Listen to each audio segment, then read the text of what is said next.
this is Julie with Beadaholique, and in this video I want to show you how to alter and embellish wood disc beads. And we're going to do that using a gold leafing pen, some Vintaj Patina in Verdigris, and some Nunn design brass embellishments. So these are little stampings.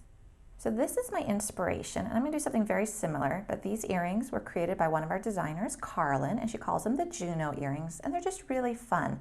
I want to show you how to get this look, how to paint the patina on the wood and how to go ahead and add the embellishment. So for the project I'm going to show in the video, I'm going to use a different style earring hook. This is an unfinished ear hook. I want to show you how you can take an ear hook like this and really use it to its advantage when using it with something like this, where maybe the hole would traditionally need a jump ring. But because this is unfinished, we can make that loop pretty much as big as we want at the base. I'll show you that at the end. So we're not going to have to use a jump ring. So that's kind of a fun little cheat I'm going to show you in here. So you're going to need the ear wires, you're going to need the discs, you're going to need some type of embellishment, patina, and a leafing pen. And of course, choose whatever colors you like. And then you're going to need some E6000 glue.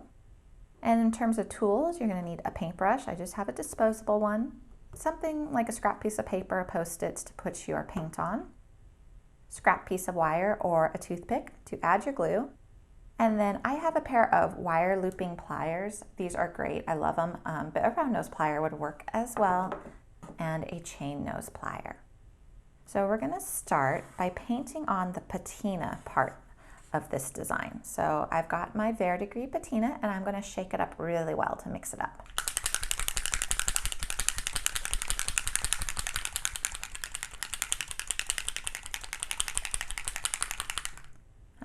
So now I just need to put a little bit on my scrap paper.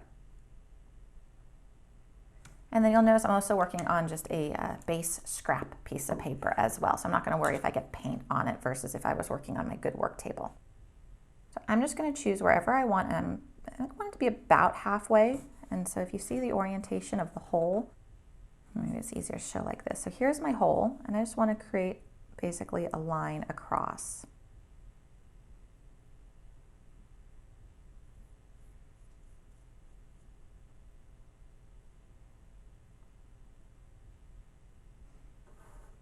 So you'll notice I pick this up very carefully.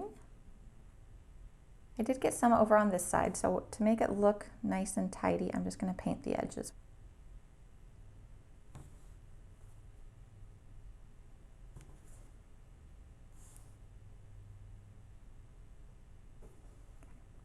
And set that down. And I want to see if my line is relatively straight. I'm going to come back later with the gold leafing pen and do a line across, so I'm not too concerned if this line is perfectly straight. I want it to be approximately straight, but it doesn't have to be perfect. So let me do that on the other one as well.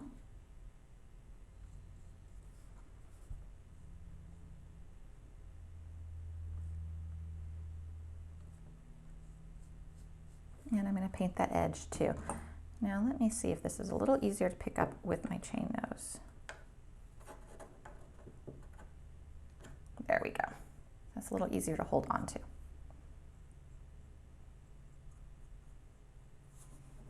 Now because wood does absorb paint, I'm going to want to let this dry and then come back with a second coat. Let me see how straight my lines are and about how even they are. So this one is slanting down a little bit.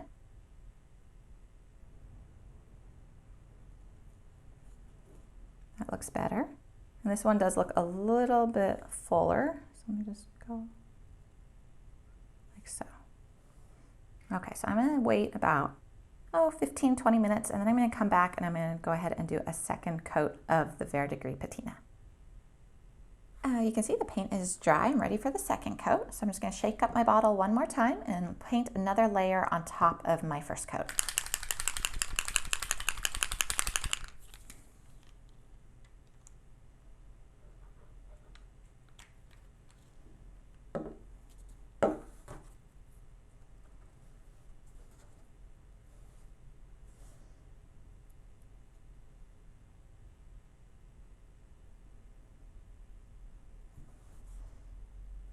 Now we'll let that dry and we'll be ready to go back with our gold leafing pen, which is going to make a very nice straight line for us. Now that my paint is dry, I'm ready to add my gold line. So I've got my leafing pen, and what you do with this is you shake it up.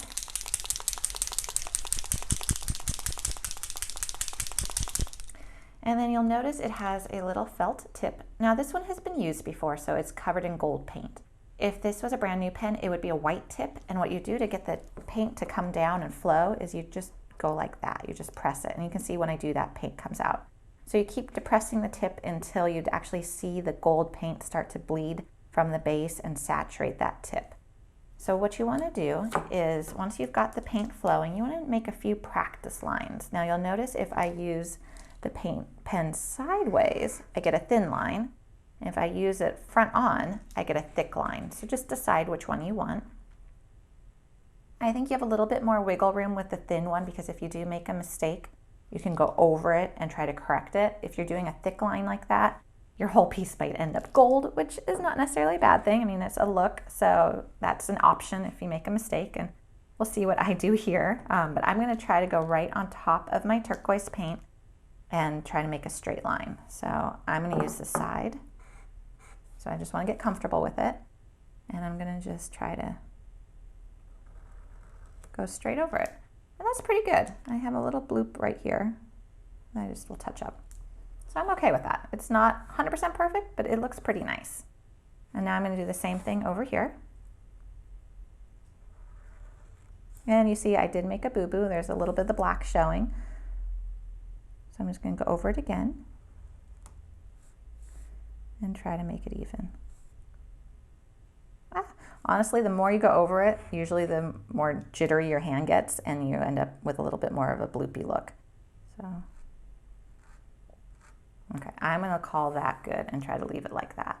So I've got my 2 gold lines, and you can go ahead and you can finish it off and try to do the paint along the sides if you want, or you don't need to. So we are gonna let those dry now. So this project doesn't take a long time in terms of the actual work with the project. What takes a while is just waiting for each layer of paint to dry. So just give yourself an hour or so to do this, but know that you're not gonna be working that whole hour.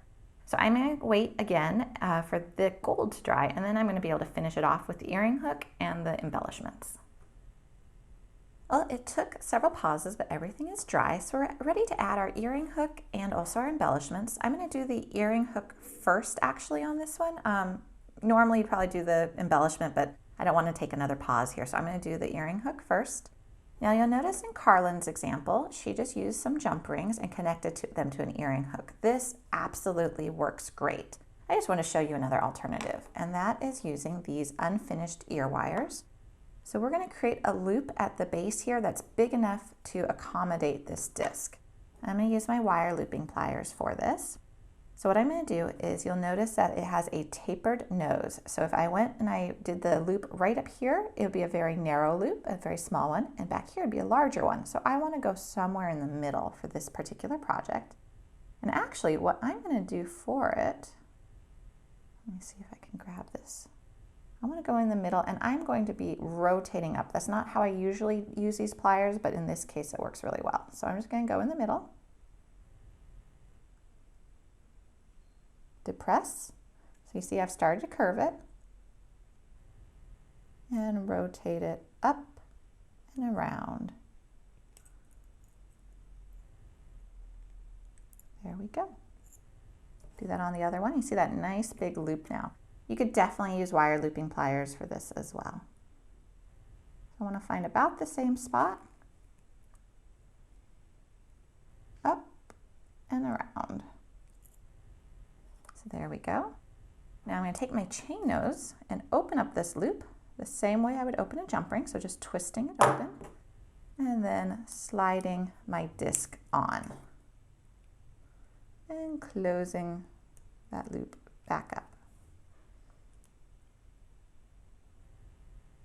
So this really is a great application for these unfinished ear wires, where I could make a larger loop than what you would traditionally find in a pre-made ear wire.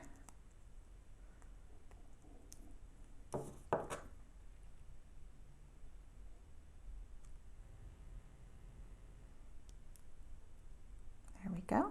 So now I'm going to add my embellishment. Like I said, if I was doing this not on camera, I would have added my embellishment ahead of time. but I just wanted to not pause again. So to accommodate this ear wire, which obviously is causing my disc to slant, I'm just going to put it on a little platform so it's more level.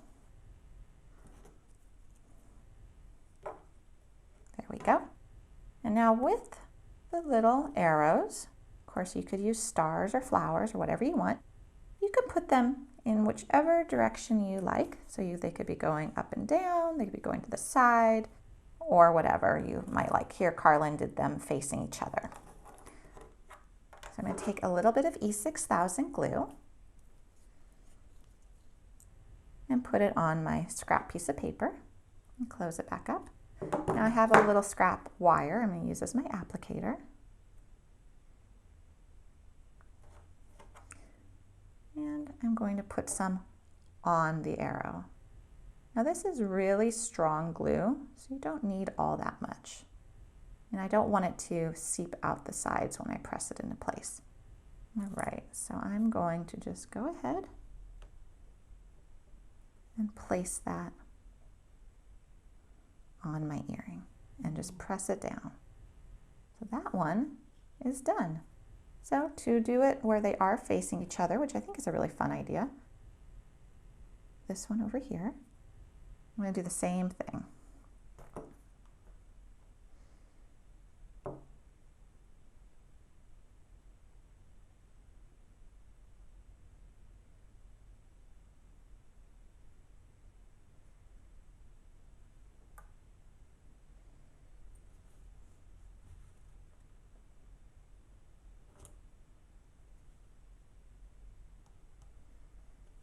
And I did have a little bit spill out the side, so I'm just going to go clean that up a little bit, and we're done.